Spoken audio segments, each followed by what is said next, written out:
So let's have a look at the client record and the key information that's stored in the client record. What we've done is we've made it a tabbed layout in the record. So you've got the top tab here is Mr. Bear, and then within that we've got another set of tabs here that allow you to access other areas. So it's easy to get to the various activities that you're wanting to do within each client's record. And then within this client detail tab here, we've got another set of tabs here that just again allow you to get access to more detailed information at just a couple of clicks away from this main front client screen. So let's work through the record here and show you what is the key information on here. We track the inquiry source, and we don't just track where they heard about us, we also track where they captured our telephone number today. So the first time the client rings, we want to know, where did you first hear about us? So it may be that they heard about us from a friend, so you would mark this as a referral. And then, where did you find our number today? So it may well be that they did have a leaflet through the door, and that's what's prompted them to give you a call. So that's important when you start looking at the statistics, as where are clients actually getting your telephone number from, where are new clients getting your number from, where are existing and referred clients getting your number from. And if you look at the reporting video, you'll see the information that's in there. The next box we've got here is the name and address details. Now the key thing about this information is that it's actually in the postcode address file format, or the PAF file format, which is the Royal Mail's preferred way of laying out the address. Make sure that any system you look at does that, because if you want to export your data or do mailings directly from within the system, if the address details are in this format here, the online providers such as DocMail or the Royal Mail or any of these companies that do the mail fulfillment will allow you the maximum discount possible if the address is in the correct format. So we've made sure that that's in there.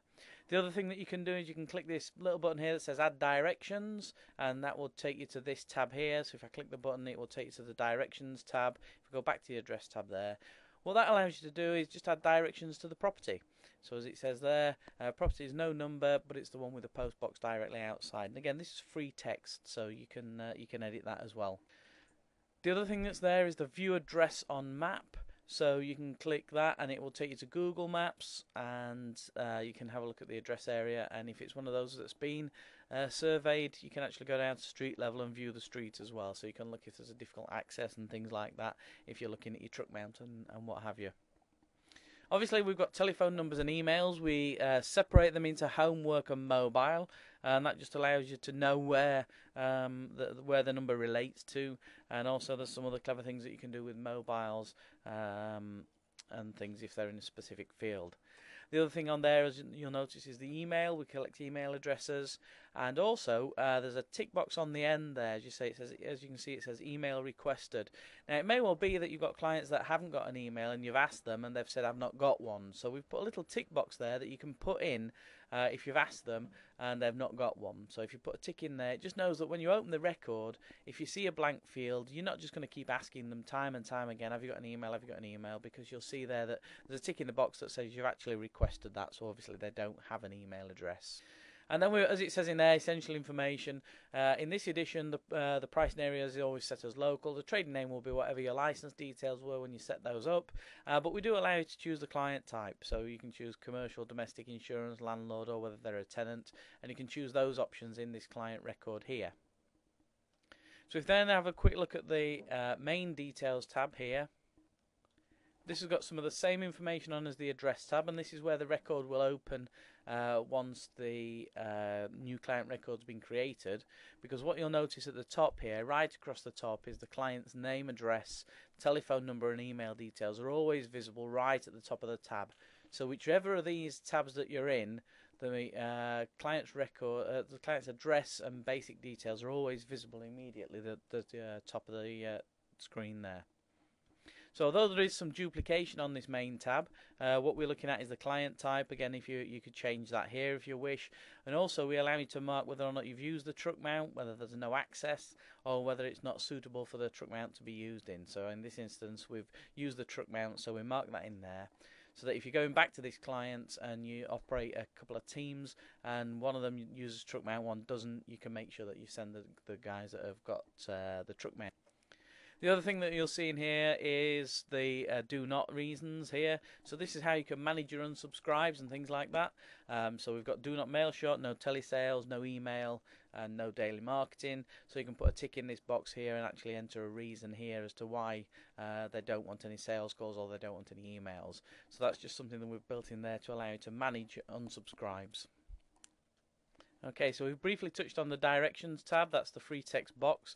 That will actually automatically print onto the system generated job sheets. So if you pop that in here, that will automatically come out on those. If you're going out to do a quote, you can perhaps have that printed onto a form that so you can find the property easily that way.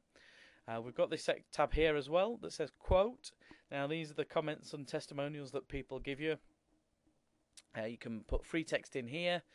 Great job, would recommend to friends. And you can also in this section here use the use quote comment. If you can put a tick in the box there, that shows that the client's given you permission to use these comments in advertising and things like that. So that's the quote tab that's on the client record there. The other one in here is groups, and we allow you to capture some basic demographic information in here. We allow you to capture a birthday and a birth month, so you know the day and month that your client's birthday is, and also some demographic groups. So have they got a baby? Is it a bungalow? Have they got children? Is it first floor flat, house, pets, retired, short notice offer? And these allow you to do mailings, some of the other editions based on the information that you capture. You can start to capture that information, so if you do step up to one of the other editions where you can start to do the clever mailings, this information's there ready for you. And I think the only other thing that I've not really touched on yet, if we go back to that main tab there, is the section at the top here that's sort of key information at a glance. Within this top section of the record, you can see the average job spend, how much they've spent over the last 12 months, what their total spend is, and the system tracks all this in the background. And again, it starts to allow you to do some marketing when you're ready in some of the other editions based on some of this information that's here. So the last job date, the last quote date, how long it is since you contacted them, and things like that. So just key information that's always visible on this client details tab, no matter what tab that you're in on this section here. And the only other thing really is the contact log on the right hand side here. The system will automatically keep track of the quotations and jobs, and just pop those on here and you'll see those building up. So at a glance you can see a very brief job history there, or quote history, certainly contact log of the activity from a job and quote point of view on the client record. So that's it, that's the key information within the client record. Have a look at some of the other videos and that'll explain some of the other features.